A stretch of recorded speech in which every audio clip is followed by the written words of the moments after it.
Right, we're back live with you tonight on In Focus. The Independent Candidate Association has argued that the current allocation of seats formula in the National Assembly disadvantages new entrants. The Constitutional Court heard two matters about the threshold for individuals and the 12,000 signatures requirement ahead of next year's general elections. Newzroom Afrika's Ziyanda Ngcobo takes a look. The Independent Candidates Association has taken aim with the number of seats available for independent candidates to contest in the National Assembly.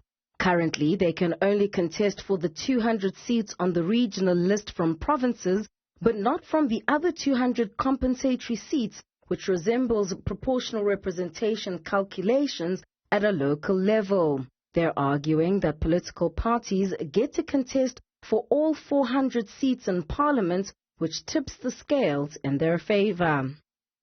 If we accept, as we submit, that it must be accepted as axiomatic, that the political constitution is essentially a numbers game, we submit that the regulation of numbers required for allocation of political office bearers in the National Assembly is not just a mere nuts and bolts, as one of the respondents have suggested in their heads.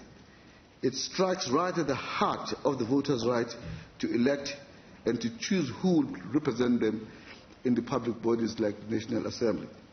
The second matter the Apex Court heard is around the threshold for independent candidates to enter the national election. As it stands, to qualify, one needs supporters' signatures amounting to 15% of the number of votes required for a seat in Parliament. This would be 10 to 14,000 endorsements for the National Assembly. This is the first time independent candidates will be competing for an election. We've had no experience of this before. Everybody is on tenterhooks. It takes time. Pre-electoral processes takes time. Getting 12 to 14,000 signatures takes time.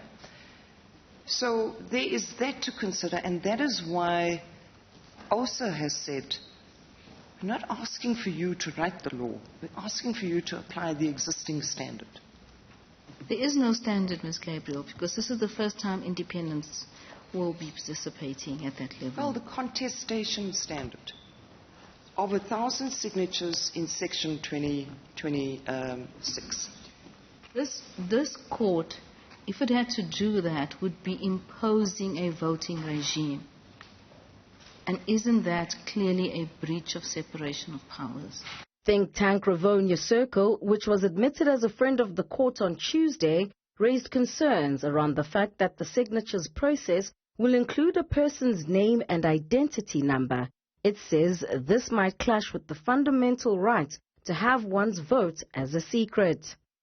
The matter will continue to be heard in the Constitutional Court on Wednesday, where the Electoral Commission's lawyers will make representations.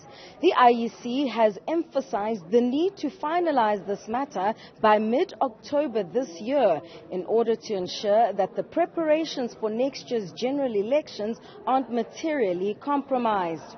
For Newzroom Afrika on Channel 405, I'm Ziyanda Ngcobo at the Constitutional Court in Bloemfontein.